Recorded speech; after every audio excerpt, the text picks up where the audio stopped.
So embeddings are the most core element of building AI applications because they allow you to convert unstructured data like videos, images, audio, and even text into something that an application ultimately understands.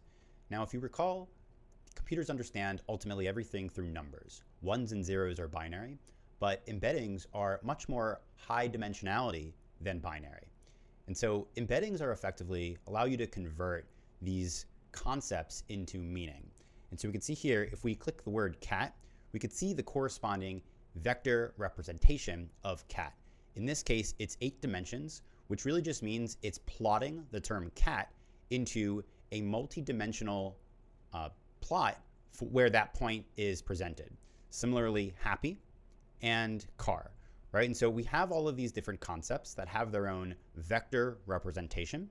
And so once we have that, then we can actually see the distance between these points, right? And if we can see the distance between these points, we can measure the similarity, right? And so this is how multimodal, or this is how retrieval systems really work, is you take a query, what is a cat? It converts that query into a vector, and then it looks up the most similar vectors in our existing index, the vectors that we've already encoded here. We store them in an index, and then we measure the distance, right? And so we can A, measure the distance, but we can B, also kind of cluster the similarity of these points, right? And so all of these points together here, bicycle, car, truck, are all in the same cluster. And so they have very similar semantic meaning.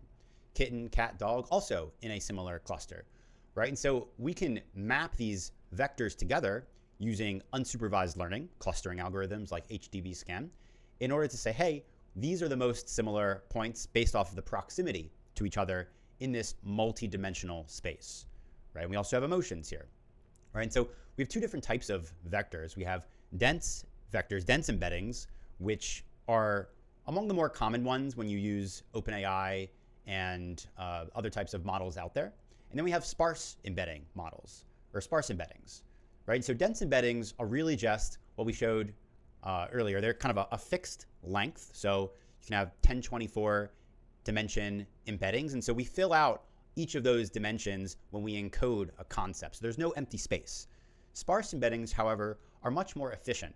They're faster to encode and they're faster to retrieve, but they're a little bit more lossy, right? We don't have as much content condensed into the embeddings within the sparse embedding representation, right? And so we actually create paddings for what we deem is not as useful for the actual vector representations, right? And so dimensions are ultimately how we can capture the meaning of these concepts. They have all of these different variables associated with them. And so it's important to actually use models and dimensions that are representative of the concepts that we're looking to do retrieval on, right? And so what does that really mean? Well, so in MixPeak, we have the concept of feature extraction, right? And so features are ultimately what you want to do search on, right? And so, for example, if we have emotions, emotions is a feature, right? If you go back to the previous video, we have the concept of object decomposition.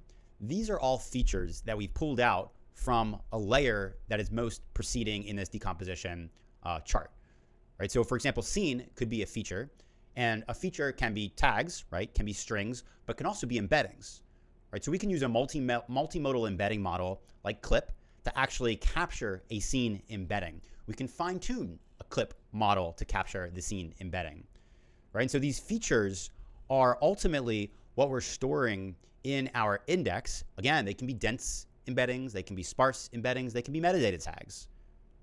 But ultimately, these are representations that we store in our index, and that allows us to do really efficient semantic comparisons between what the user is looking for and what we have stored in our index. So if we take a look at the MixPeak Studio, we can see an example of that here.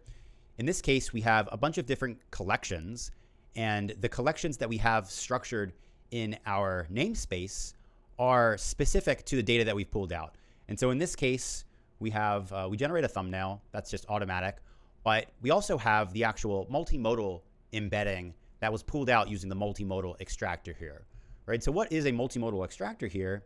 It is something that's scoped to the namespace. In this case, we have a video ad library namespace, and in it we have two feature extractors. We have the multimodal extractor version 1, which spits out a multimodal embedding dimension 1408, as well as a transcription embedding dimensions 1024. So these are actually two entirely different embedding models that are capturing different semantic meaning, and we are baking them all into a single layer in the decomposition.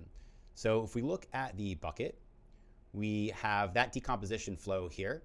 We have the entry point, which is the bucket, and then we have two different layers from the bucket that we're pulling out.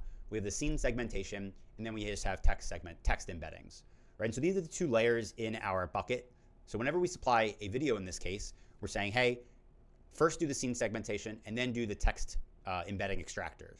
And then within the scene embeddings, we are then splitting each of those scenes by time. So we're decomposing the video into all of these different layers, right? So each of these, again, we're running our own separate feature extractors. In this case, it's a 1408 multimodal extractor dimension or embedding, and it spits out all of these different values. So we've got the output schema here. We've got scene start time, scene end time, a bunch of stuff that's specific to this use case, as well as dense vectors from the feature extractor. And so once we have the collection stored, then we have documents inside of it. And these documents are those atomic units from the decomposition, but it's also what we've pulled out via the feature extractor. And the feature extractor is just a pipeline. And the pipeline is doing a bunch of different things. It's, in this case, splitting the video up by scene. It's creating a scene embedding. It might be even generating text. So we have a style description here that's specific to this use case. But we also have that vector representation of the scene. And so this is no different than the cat, dog, emotion example that we indicated earlier, but it's specific to the scenes that we've captured from the bucket. And so once we have the documents already in a collection, then we have the index, and the index has the embeddings, it has the metadata tags, et cetera. And so then we can do much more sophisticated comparisons. So we could say, hey, what is the visual style of the collection that we have linked here? In this case, we have this collection is a visual style reference collection, and we're just going to do one lookup here, one retriever stage, and that is using the multimodal embedding feature URI.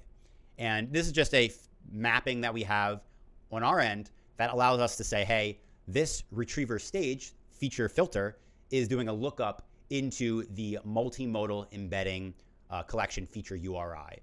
And this is important because as we expose more embeddings, more feature extractors, we have different versions of feature extractors, right? There's a common pain in retriever systems because as we have more embeddings, as we want to kind of A/B test different embedding models, we have to actually direct our queries appropriately to the different embedding spaces as they evolve in our retrieval lifespan, right? So we use these feature URIs to do that, right? And so in this case, this retriever is really just creating a single stage, and that's the feature filter.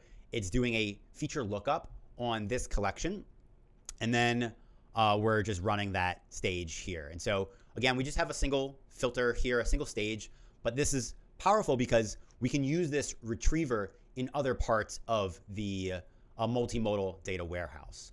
And we'll walk through what some of these concepts are in a bit, but at a high level, this was just an entry point discussion for what is an embedding, how are embeddings used, and how can you ultimately power embeddings, use embeddings to build very rich multimodal applications. My name is Ethan, and I'm the founder and CEO of MixPeak. We build multimodal warehouses so you can build the most cutting-edge AI applications possible. Thank you.